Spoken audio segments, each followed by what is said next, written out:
Hola, buenas tardes. Mi nombre es Vanessa Arbizu, soy maestra en sociología, candidata a doctora en sociología por la UAM Azcapotzalco y colaboradora en BVR Digital.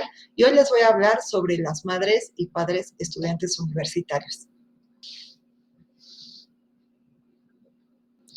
Pues bueno, como estudiantes, las madres y padres tienen como principal característica el tener hijos, ¿no? Eso de entrada los hace diferentes y las hace diferentes al resto de la comunidad estudiantil.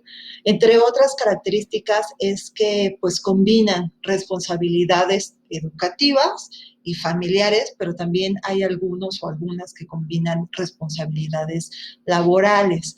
Eso les deja también un poco más complicada su distribución de tiempo, es decir, tienen que dividirse entre atender a los hijos, las hijas, atender las tareas que les dejan en la escuela o en la universidad y estar atendiendo a veces también las situaciones laborales, tanto remuneradas como no remuneradas, porque también las actividades remuneradas absorben demasiado tiempo. Entonces, digamos que son estudiantes que tienen muchas obligaciones, entre ellas, pues este tiempo dividido, ¿no? Y pues tienen que decidir también cómo mediarse y cómo organizarse en este sentido, ¿no? Si dedicarse más a los hijos, si dedicarse más a las actividades escolares o dedicarse darle preferencia al trabajo porque así lo requieren. Entonces, digamos que siempre están como en esta constante, pues no se tienen que sopesar mucho qué es para ellos o para ellas mejor, pues dependiendo mucho también de sus particularidades, su contexto, la situación por la que estén viviendo.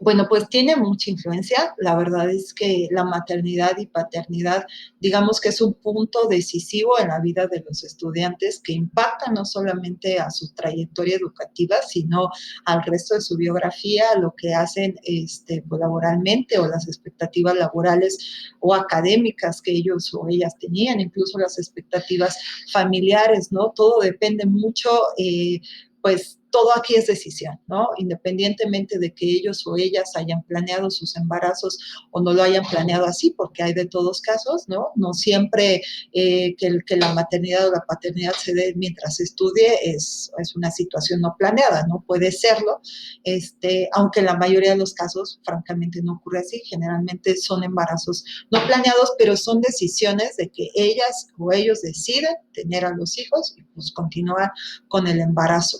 Entonces, sí impacta porque evidentemente, como lo contestaba anteriormente, tienen una disposición del tiempo pues más apretada que van a tener que mediar entre una y otra responsabilidad y esto les orilla pues a tener que hacer ajustes muchas veces en su trayectoria educativa, meter menos materias, meter solamente un horario, suspender un tiempo, porque incluso hay situaciones que no se esperaba, por ejemplo, problemas durante el parto o posparto, como una preeclampsia, donde, pues, por ejemplo, en el caso de las mujeres no se esperaban que ocurriera esto y eso les orilla a tener que dejar los estudios por un momento y les atrasa de cierta forma también su trayectoria escolar, ¿no? Incluso también con los padres estudiantes pasa mucho que pesa mucho los roles de género, de hecho, en madres y padres pesa mucho los roles de género, en los padres es el trabajo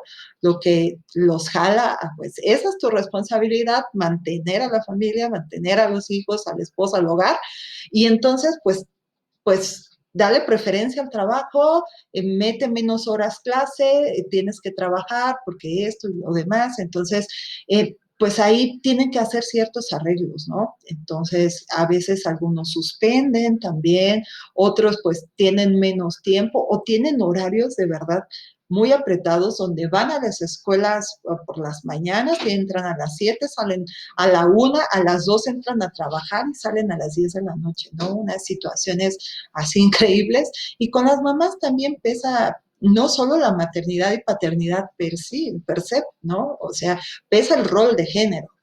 Te tienes que quedar a cuidar a los hijos, este es tu papel, esta es tu función, este es el rol tradicional de mamá que te toca por vivir. Y pues muchas veces eso también las hace tener menos disposición del tiempo, estar conflictuadas con la familia, estar conflictuadas con la pareja. Incluso muchas mamás en entrevistas que yo he tenido con ellas han decidido dejar a las parejas porque les prohibían estudiar, ¿no? Pero se han atrasado también por esas decisiones o por esta decisión también de que es que mis hijos me necesitan en este momento, entonces mi función es estar con los hijos en este momento, ¿no? Y eso pues también las va atrasando. Entonces, tenemos como muchas formas, hay muchas aristas de las cuales impacta esta situación de maternidad o paternidad. Como yo les digo, no es solamente el nacimiento del hijo o la hija como tal, sino tiene que ver más con estas asignaciones de género que asumimos.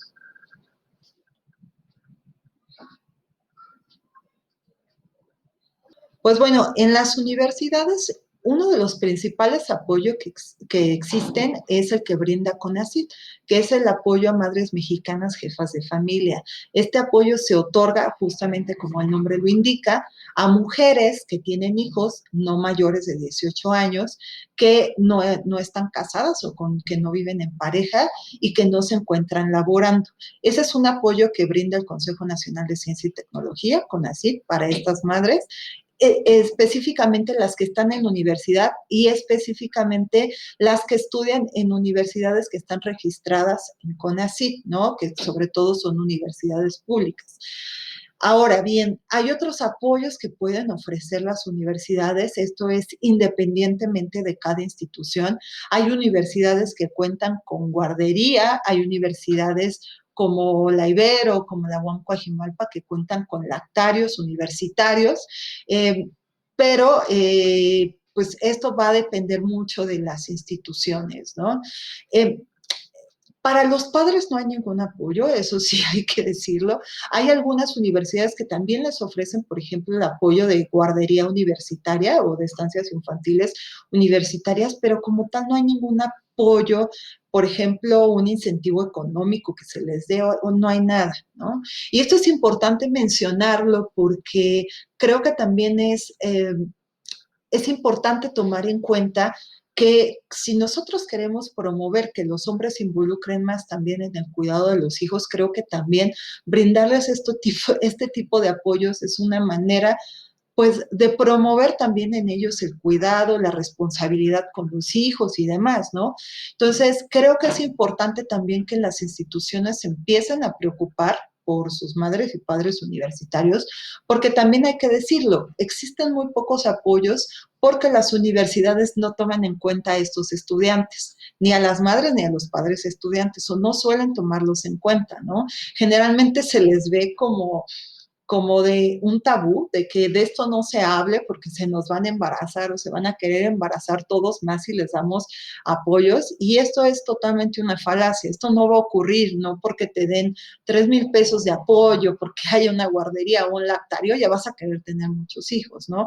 Esto es solamente, estos apoyos sirven solamente para que ellos continúen y no abandonen, porque también en cuanto a las preguntas anteriores, ¿cómo impacta, por ejemplo, la trayectoria escolar?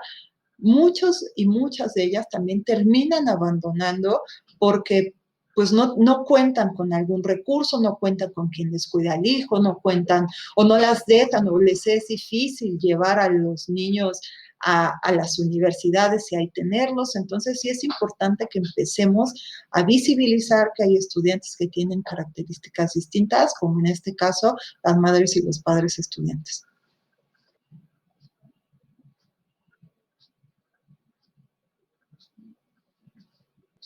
Bueno, pues como lo explicaba anteriormente, hay una diferencia porque lo que pesa ahí mucho son las imposiciones de género, ¿no? En el caso de los padres estudiantes, por ejemplo, muchas de las suspensiones que ellos hacen o de que abandonen se debe a este rol de proveedor que pesa en ellos y de que se sienten con el compromiso de tener que ser ellos quienes trabajen para mantener a la familia, ¿no? Entonces, en algunos casos, en algunas entrevistas que yo tuve, pues sí pesaba mucho este rol de los chicos que yo pude entrevistar, de es que, ¿sabes qué? Yo soy quien tengo que estar con la familia, pues me ha costado un poco entremezclar trabajo y escuela por esta situación, ¿no? Y también me gustaría, porque eso es importante, que muchos de ellos afirman cómo les gustaría involucrarse más en el cuidado de los hijos o de las hijas, pero a veces no pueden por esta falta de disposición y por este mandato, que es lo que te toca a ti en la proveeduría, ¿no? Y esto, pues, como les decía, impacta en la trayectoria porque tienen que ver la manera de conjuntar pues todas sus responsabilidades. En el caso de las madres estudiantes, pues lo que más se les dificulta es cómo cuido al bebé o al niño o a la niña mientras soy estudiante. Entonces, es increíble todo el tipo de estrategias que suelen desplegar, van leyendo en el camión, mientras amamantan están con la lectura o están avanzando.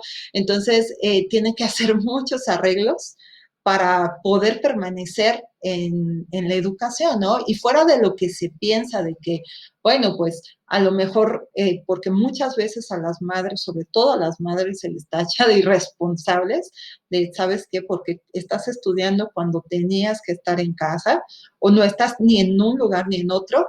A pesar de eso, sí es importante reconocer que estas mujeres perseveran y tienen un buen desempeño, su intención es terminar la carrera y quienes permanecen, porque también esa es otra, sabemos que hay algunas que se retiran porque pues estas imposiciones sobre la maternidad juegan fuerte en ellas, pero quienes permanecen hacen de todo por seguir en su trayectoria, ¿no? Entonces, aunque sea con poquitas asignaturas para permitirme yo cuidar a los hijos, cuidar a las hijas, a los bebés, etcétera, o aunque sea pues no durmiendo, desvelando, aprovechando cuando el niño duerme para yo hacer mis tareas, a pesar de eso, pues estas mamás sí.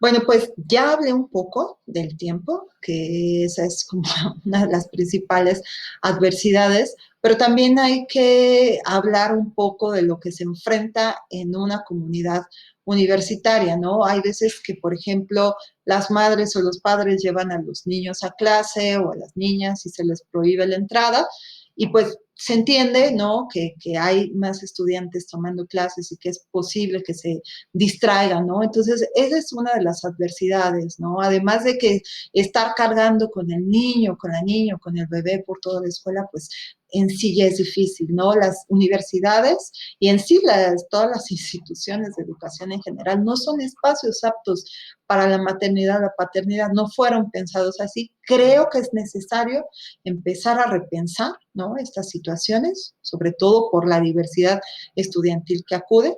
Otra situación son las burlas de compañeros, de compañeras. Hay muchos señalamientos, no quieren hacer equipo con ellas o con ellos porque creen que no van a tener la disposición o no se van a comprometer de igual manera, ¿no? Y esto no ocurre. Generalmente ellos y ellas tienen muy buen compromiso ante sus actividades escolares. Y otra situación, digo, esto no es específicamente en las universidades, pero se da en otros niveles educativos donde tal cual se les prohíbe acudir, ¿no? O sea, por ejemplo, en el bachillerato, en la secundaria, donde ocurren embarazos, ¿no? En estas jóvenes o en niñas, y que tal cual dicen, no, ya no puedes entrar acá a la escuela porque eres un mal ejemplo.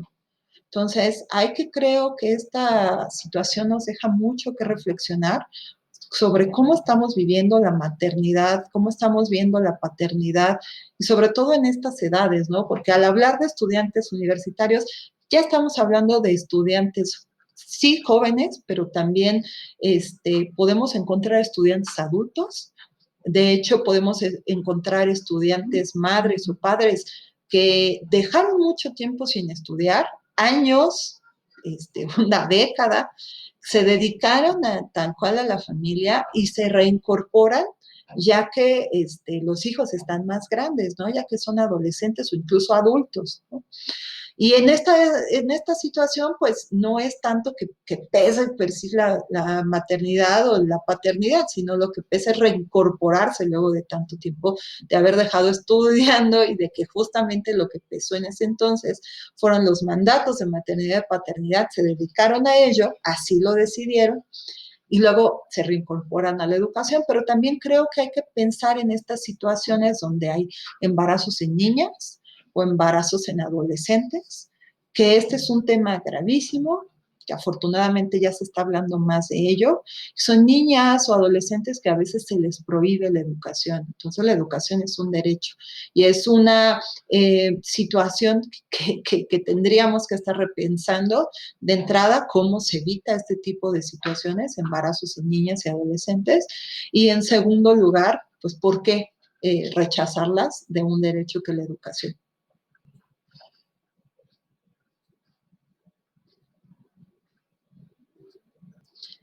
Bueno, ya hablaba un poco sobre algunas medidas que se pueden tomar. La intención no es que se particularice o que digas tú, tengo que atender forzosamente a las madres y padres estudiantes. En primer lugar, creo que se tiene que empezar por reconocer que estos estudiantes existen.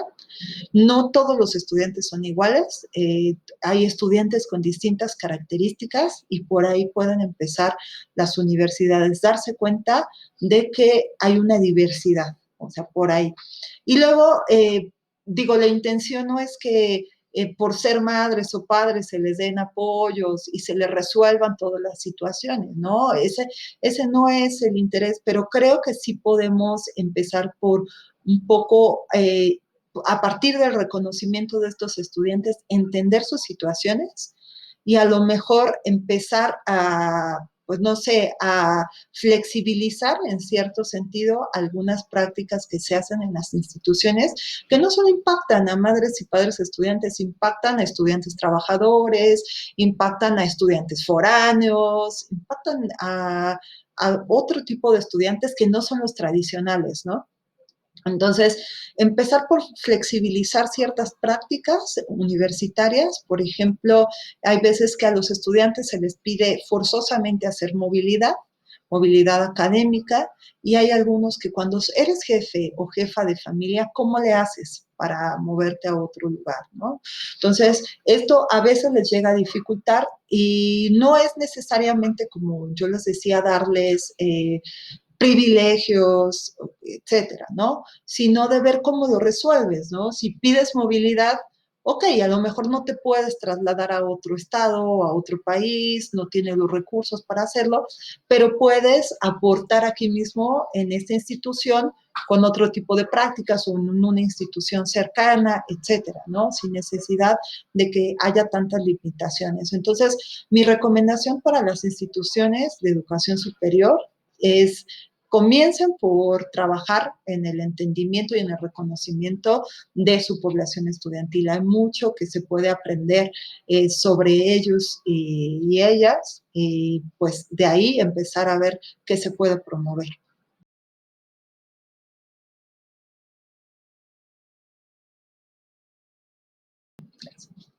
Y bueno, pues los esperamos en BVR Digital. Vamos a seguir compartiendo más material, más entrevistas de interés que ustedes pueden tener con respecto a la educación.